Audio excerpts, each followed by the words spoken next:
우리가 믿고 따르는 예수님께서는 진실로 왕 중의 왕, 모든 권세를 가지시는 통치자이십니다. 그분을 높일 수 있는 우리 모두가 되기를 바랍니다. 아멘. 여러분, 예수님을 사랑하십니까? 예수님을 왕으로 섬기시고 그분 말씀에 순종하는 은혜가 있기를 축복합니다. 그런데 이 땅에서의 예수님의 모습, 특히 십자가 위에서의 예수님의 모습은 정말 비참하기 그지 없었습니다. 비록 예수님의 십자가 위에는 패가 하나 적혀 있었는데 나사렛 예수, 유대인의 왕이라는 그 패가 붙어 있긴 했지만 아무도 예수님을 왕으로 생각하지 않았습니다. 그저 골고다 언덕에, 해골이라 이름 붙은 그 언덕 위에 세워져 있는 세 개의 십자가 위에 못 박혀 있는 예수님과 다른 두 강도들 모두 뭉뚱그려서 강도 취급을 했다는 겁니다. 오늘 본문은 이 십자가 앞에서 두 부류의 사람들을 우리에게 보여주고 있습니다. 해골 골짜기에서 세워져 있는 십자가 앞에서 두 부류의 사람들이 있었다는 거죠. 한 부류는 로마 군인들, 예수님을 직접 십자가에 못 박은 이들이 있고, 또 다른 부류는 예수님을 따라온 예수님의 육신의 어머니 마리아를 포함한 4명의 여인과 그리고 사도 요한이 그 자리에 있었습니다. 첫 번째 부류를 함께 살펴보길 원합니다. 첫 번째 부류의 군인들은 누구보다도 예수님의 십자가를 가까이에서 본 사람들입니다.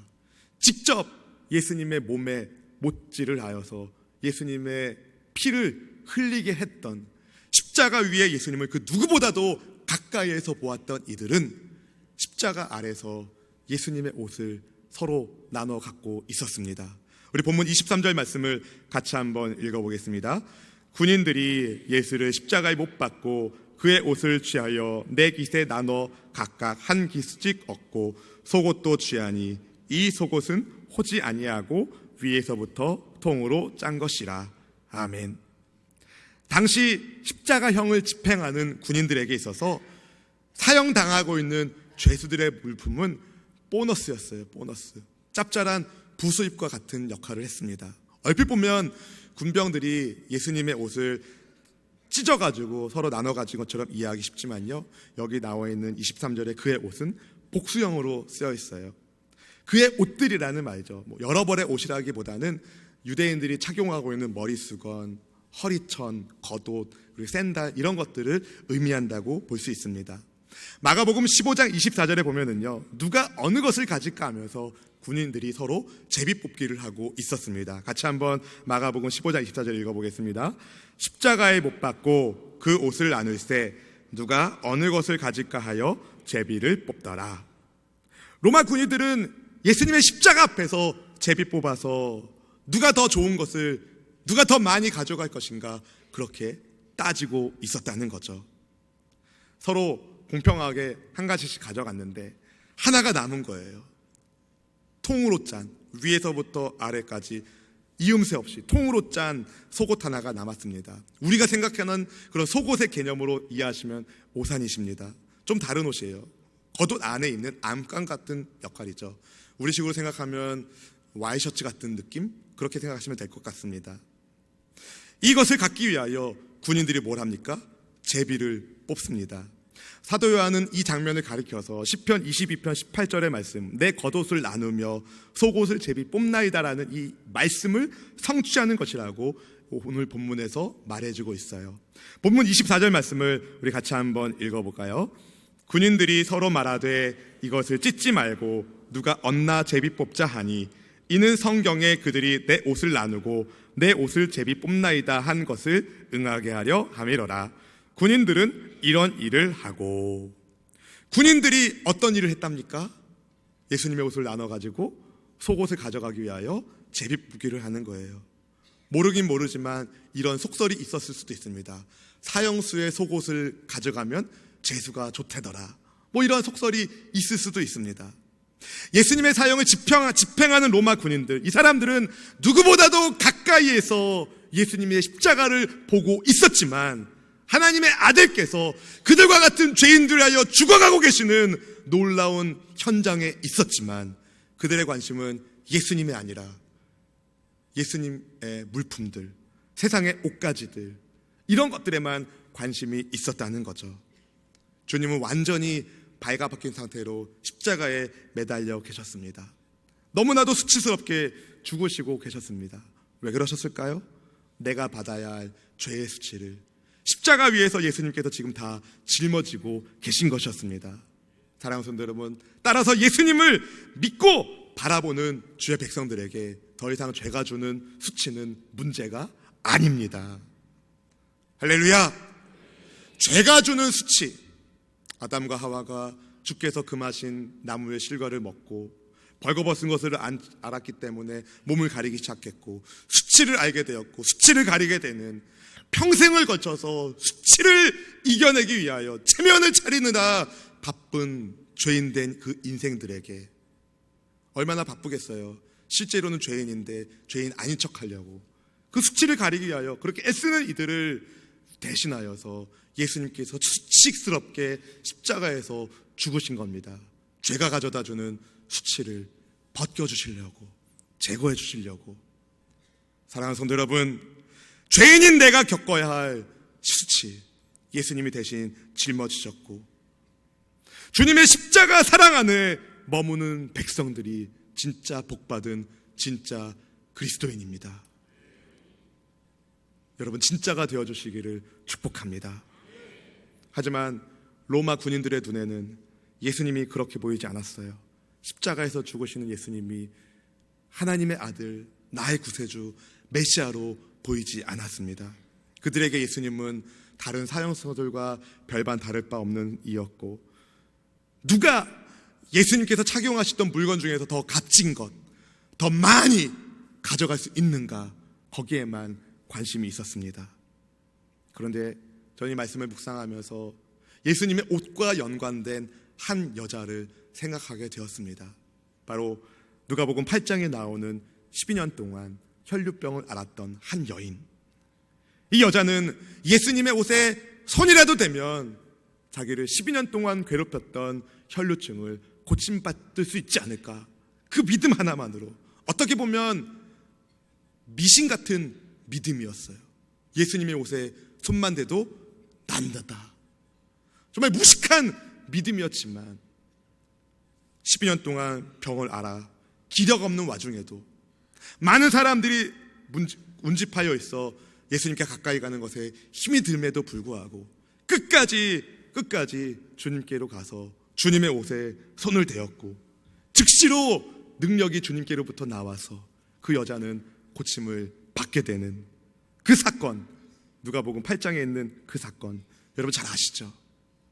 지난주 새벽 예배 때 전했던 말씀이기도 합니다.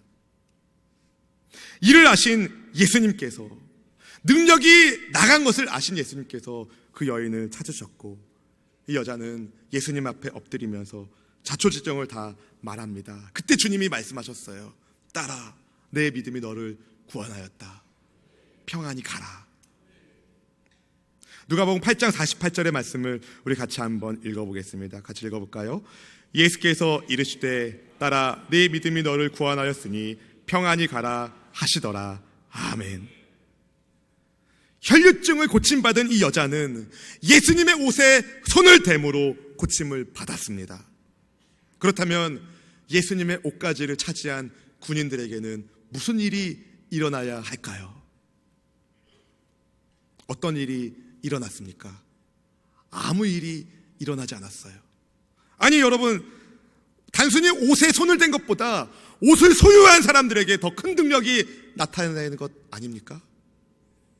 네, 예수님의 옷자락에 손을 댄 여인은 고침받았지만 예수님의 옷을 차지한 군인들은 아무런 능력을 체험할 수가 없었습니다.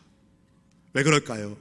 예수님 옷 자체에 능력이 있었던 것이 아니라 그 옷을 입으신 예수님을 믿느냐 아니 믿느냐에 따라서 능력이 나타나기 때문인 겁니다.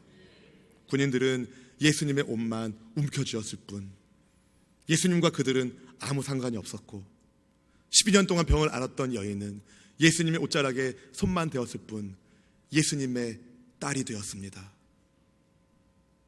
사랑하는 성도 여러분, 예수님을 믿는 믿음이 사람을 살리는 거예요. 로마 군인들과 달리 다른 한 무리의 사람들이 예수님의 십자가 곁에 있었습니다. 본문 25절, 26절 말씀을 같이 한번 읽어보겠습니다. 같이 읽어볼까요? 예수의 십자가 곁에는 그 어머니와 이모와 글로바의 아내 마리아와 막달라 마리아가 섰는지라. 예수께서 자기의 어머니와 사랑하시는 제자가 곁에 서 있는 것을 보시고 자기 어머니께 말씀하시되 여자여 보소서 아들이니이다 하시고 아멘. 예수님께서 십자가 위에서 죽으시는 그 비참한 현장에 대부분의 사람은 예수님을 조롱하고 모욕하고 있었지만 예수님의 십자가 곁에 있었던 이 4명의 여인과 사도 요한은 끝까지 예수님을 사랑하고 따르는 이들이었습니다. 예수님은 육신의 어머니, 고통 중에, 십자가 위에서 고통 중에 예수님의 육신의 어머니 마리아와 눈이 마주쳤을 때 이렇게 말씀하십니다. 여자여 보소서 아들이니이다. 친근감을 주는 어머니라는 단어 메테르 대신에 예수님은 마리아에게 여자여라고 부르십니다. 귀나이라는 단어를 쓰셨어요. 우리말로는 마땅하게 번역할 단어가 없어서 여자여라고 되어 있는데요, 이 귀나이는 버릇없는 표현이 아니라 오히려 굉장한 극존칭의 언어입니다. 단어입니다. 왕후, 왕의 아내를 부를 때 부르는 단어이기도 한 단어로 예수님께서 말씀하신 거예요. 여자여 보소서. 그리고 동시에 이 여자여라는 단어 속에서 예수님께서는 자신이 여자의 후손으로 온 인류를 구원하는 메시아로 오신, 십자가에서 죽으시는 그분이 바로 그리스도 메시아이신 것을 밝히 보이셨습니다. 창세기 3장 15절 말씀 우리 같이 한번 읽어보길 원합니다. 같이 읽어볼까요? 내가 너로 여자와 원수가 되게 하고 내 후손도 여자의 후손과 원수가 되게 하리니 여자의 후손은 내 머리를 상하게 할 것이요 너는 그의 발꿈치를 상하게 할 것이니라 하시고 아멘. 이 여자가 바로 귀나이, 예수님 말씀하시는 여자여입니다.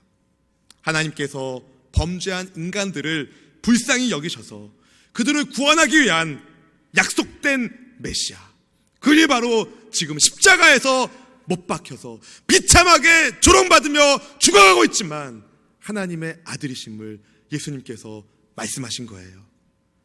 육신의 어머니 마리아에게 말씀하시는 겁니다. 나는 하나님의 아들로서 지금 십자가를 지고 있습니다. 사랑하는 성도 여러분, 인터넷으로 방송으로 예배하는 성도 여러분, 사실 예수님의 육신의 어머니 마리아는 누구보다도 예수님이 누구인지를 잘 아는 이였어요. 자기가 처녀일 때에 천사 가브리엘이 나타나서 하나님의 계시의 말씀을 주시죠. 은혜를 입은 여인이여 평안할지어다. 네 몸에서 이스라엘의 구세주가 태어날 것이다. 그리고 친족 엘리사벳 만났을 때에, 침례 요한의 어머니 엘리사벳을 만났을 때에 그 엘리사벳이 성령의 충만함 가운데 마리아에게 했던 말들, 복중에 있는 태아가, 네 복중에 있는 태아를 갖고 있는 그 태아가 그 모태가 복이 있도다. 또 예수님께서 탄생하신 후에 정결 예식을 위하여 예루살렘 성에 가셨을 때에 시므온이 말했던 예언의 말들, 안나가 이야기했던 말씀들, 마리아의 가슴에는 모든 것들이 다 담겨 있었어요. 예수님은 하나님의 아들이시다. 하지만 하나님의 아들로서 십자가 위에서 죽어가고 있는 예수님을 보는 그녀의 마음은 가슴이 찢어질 만큼 아팠을 겁니다. 가시관에 의해서 예수님의 머리에는 피가 흐르고 있었고 못 박힌 두 손과 두 발에도 피가 나고 있었고 예수님을 조롱하는 사람들의 소리를 듣고 있으며 로마 군인들이 예수님의 물품을 제비 뽑아 가져가며 그렇게 서로 희희낙낙거리는 그 중에 마리아는 깊은 슬픔 중에 주님을 보고 있었던 겁니다. 그런 마리아에게 여자여 보소서 아들이니다 말씀하신 예수께서 사도 요한을 보시면서 이렇게 말씀하십니다. 우리 27절 말씀 같이 한번 읽어보겠습니다. 또 그 제자에게 이르시되 보라 내 어머니라 하신대 그때부터 그 제자가 자기 집에 모시니라. 아멘. 예수님의 육신의 어머니 마리아에게는 다른 아들들이 있었습니다. 마태복음 13장 55절에 따르면 하나도 아니고 네 사람이 있었어요. 야고보, 요셉, 시몬, 유다. 하지만 육신의 형제들은 아직 예수님을 믿지 않았어요. 그들은 예수님께서 죽으시고 부활하신 이후에나 예수님을 알게 되고 예수님을 주님으로 영접하게 되죠. 아무튼 예수님께서는 사도 요한에게 마리아가 네 어머니다 말씀하시면서 부탁하십니다. 죽음의 순간에도 마리아를 생각하고 계신 예수님을 볼 수 있습니다. 효도하는 예수님의 모습을 보게 되는 거예요. 그때부터 마리아는 요한의 어머니가 되었고 요한은 마리아의 아들이 되어서 하나님께서 새롭게 만들어주신 하나님의 가족을 이루게 됩니다. 이렇게 예수님의 십자가 아래서 마리아와 요한이 피를 뛰어넘어 혈연을 뛰어넘어 새롭게 맺어지는 하나님의 가족 공동체를 예수님께서 십자가 아래서 만들어주신 거예요. 단순히 마리아가 염려돼서 사도 요한에게 마리아를 부탁한 것이 아니라 단순히 돌봐주심의 차원을 뛰어넘어서 효도의 차원을 뛰어넘어서 십자가를 통해 맺어지는 전혀 새로운 하나님의 가족 공동체, 바로 교회를 이루고 계신 겁니다. 이전에 예수님께서는 사람들에게 이렇게 물으신 적이 있으셨어요. 마가복음 3장 30절 말씀은 이렇게 말합니다. 같이 한번 읽어볼까요? 대답하시되 누가 내 어머니며 동생들이냐 하시고, 그때 예수님께서 이렇게 답하셨습니다. 우리 35절 마가복음 3장 35절 말씀도 같이 읽어보겠습니다. 누구든지 하나님의 뜻대로 행하는 자가 내 형제요 자매요 어머니니라. 사랑하는 성도 여러분, 하나님의 뜻대로 행하는 사람, 다시 말해서 하나님께서 보내신 예수님을, 십자가의 주 예수님을 나의 구주로 영접한 사람들, 그 사람들이 바로 하나님의 가족이다. 저는 기도합니다. 우리 수원순복음교회가 예수님을 왕으로 섬기는 십자가의 공동체, 예수님의 십자가의 공동체, 교회로서의 본질을 그대로 드러내는 예수 십자가의 가족 공동체가 되기를 기도합니다. 모든 교회들, 우리 교회뿐만 아니라 모든 교회들은 예수님의 십자가 공동체가 되어야 합니다. 왜냐하면 그게 바로 교회의 본질입니다. 본질.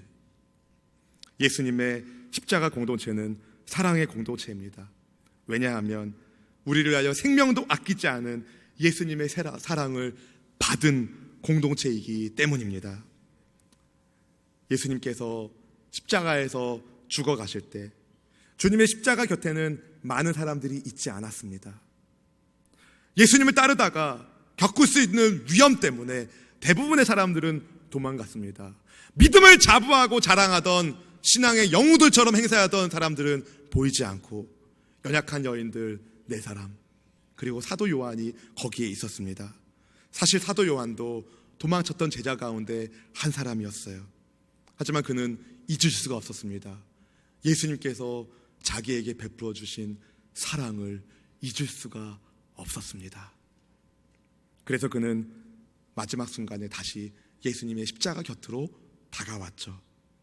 원래 이 사도 요한은요, 울의 아들이라는 별명, 천둥의 아들이라는 별명을 가지고 있었던 성정의 불같은 사람이었어요. 사마리아 어떤 마을 사람들이 예수님을 환영하지 않으니까 막 불내려가지고 막 심판해달라고 이렇게 혈기를 부리던 인물이었습니다.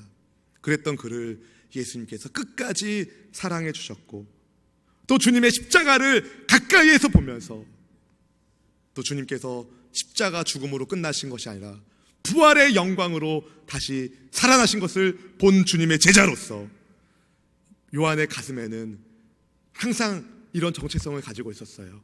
나는 예수님의 사랑받는 제자다. 그래서 사도 요한은 요한복음서를 기록할 때에 자기 이름을 내세우지 않고 사랑하시는 제자라는 표현으로 자기 이름을 가립니다. 왜냐하면 이것은 사도 요한이 교만하기 때문에 나는 예수님의 사랑받는 제자야 막 이렇게 뽐내려고 한 게 아니라 요한의 정체성이 바로 이거였어요. 나는 죄인이고 연약하고 때로는 주님을 버리고 도망쳤던 인물이었지만 예수님께서 나를 사랑하시니 내가 여기까지 있을 수 있습니다. 요한의 신앙의 고백이 거기 담겨 있는 겁니다. 예수께서 사랑하시는 제자. 그게 바로 요한을 말해주는 고백이었다는 것이죠. 예수님은 이렇게 예수님의 십자가 사랑에 녹아있는 사람을 통하여서 십자가의 공동체 교회를 세우십니다. 마리아도 그렇고 요한도 그렇고 예수님의 십자가 사랑 안에서 녹아짐으로 그분의 은혜를 체험함으로 새롭게 만들어지는 십자가를 중심으로 예수님의 십자가를 중심으로 새롭게 만들어지는 혈연을 뛰어넘는 영적인 공동체 교회가 된 것입니다. 그래서 교회의 본질은 사랑인 거예요. 사랑. 예수님의 십자가 죽음이 당신에게 어떤 메시지를 주고 있습니까? 부디 예수님의 십자가 사랑에 녹아지기를 주님의 이름으로 축원합니다. 할렐루야. 또 다른 부류의 사람들, 예수님의 십자가 사랑에 녹아진 사람들, 주님을 따르기 때문에 겪게 되는 세상의 위험을 감당하면서도 어쩌면 자기가 붙잡혀서 체포당할지도 모르는 상황 가운데도 예수님 십자가 곁에 가까이 나와왔던 4명의 여인과 1명의 남자, 세상에 위협이 있다 하더라도 예수님께서 자기에게 베풀어 주신 사랑을 잊을 수가 없어서 십자가의 주님을 끝까지 따라가는 사람들, 묵묵히 자기 십자가를 지고 주님을 따라가는 사람들, 삶 속에서 생활 속에서 이런저런 답답한 일을 겪고 있으면서도 묵묵히 예수님을 믿는 믿음 하나만으로 버티면서 용기 내는 사람들, 주님의 사랑에 녹아진 사람들, 이 사람들을 가리켜 주님이 말씀하십니다. 내 아들, 내 딸. 사랑하는 성도 여러분, 하나님의 아들, 하나님의 딸 되기를 축복합니다. 예수님의 십자가를 자랑하고 그 십자가의 원리를 따라 사랑으로 살아가는 사람들이 바로 하나님의 가족입니다. 그리고 하나님의 가족을 주님께서 결코 외면하지 않으세요. 돌봐주십니다. 주님은 십자가 죽음의 현장에서도 육신 어머니 마리아를 염려하시며 돌보고 계시지 않으셨습니까? 하나님의 가족인 주님의 백성들을 예수님은 결단코 외면하지 않으십니다. 돌보아 주십니다. 아멘! 이제 설 명절이 코앞에 다가왔어요. 바라기는 예수님의 십자가 사랑을 나타내는 명절 되기를 축복합니다. 예수님의 십자가 복음을 당당하게, 겸손하게, 진실하게 전하십시오. 할렐루야! 지난주에도 말씀드린 것처럼 이번이 아니면 다시는 들을 수 없는 사람이 있습니다. 예수님의 십자가 복음을 진실하게, 당당하게, 그리고 겸손하게 전하십시오. 먼저 여러분이 집안의 어른이시라면 먼저 섬겨주십시오. 젊은 것들이 움직이지 않는다 하더라도 여러분이 먼저 섬겨주십시오. 그럼 양심 있는 젊은 사람들은 가만히 있을 수가 없습니다. 어머니 왜 그러시냐고, 아버지 왜 그러시냐고. 그때 여러분 말씀해 주세요. 예수님의 십자가 사랑이 나를 이렇게 움직이게 한단다. 예수님의 십자가 사랑이 나를 건져주셨기 때문에 내가 사랑으로 사는 것이란다. 말로는 교회 다니는 사람이라고 말하지만 행동은 일반 세상 사람들과 전혀 다를 것 없이 살았던 지난 날들을 이제 청산하시고 로마 군인들처럼 살았던 지난 날의 삶들을 다 청산하시고 이제는 사도 요한처럼 예수님, 제가 주님을 끝까지 따라가겠습니다.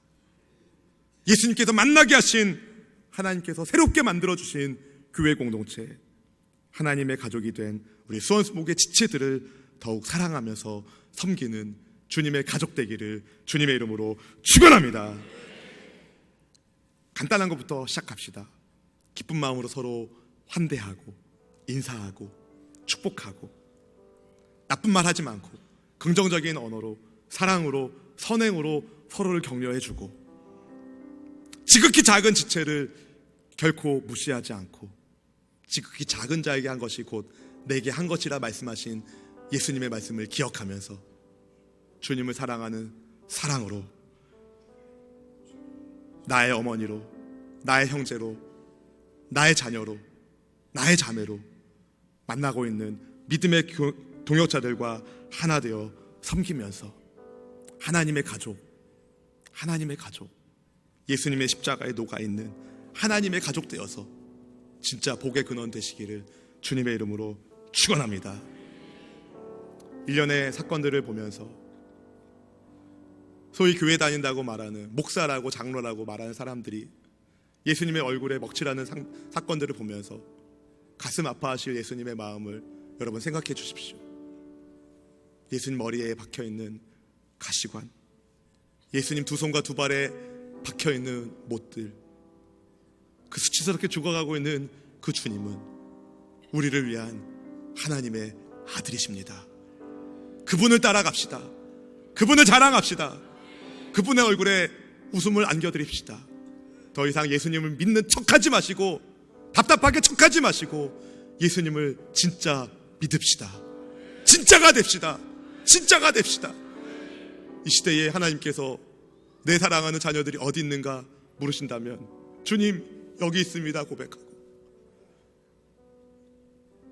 이 시대에 주님께서 나를 예배하는 예배자가 어디 있느냐 물으신다면 주님 제가 여기 있습니다 고백하며 예수님을 사랑하는, 먼저 예수님께서 베풀어 주신 그 사랑에 녹아진 주님의 백성으로 끝까지 주님 부르는 그날까지 주님 뒤따라가는 십자가의 자녀들이 다 되기를, 우리 수원스모가 되기를, 우리 모든 성도님 되기를 주님의 이름으로 축원합니다.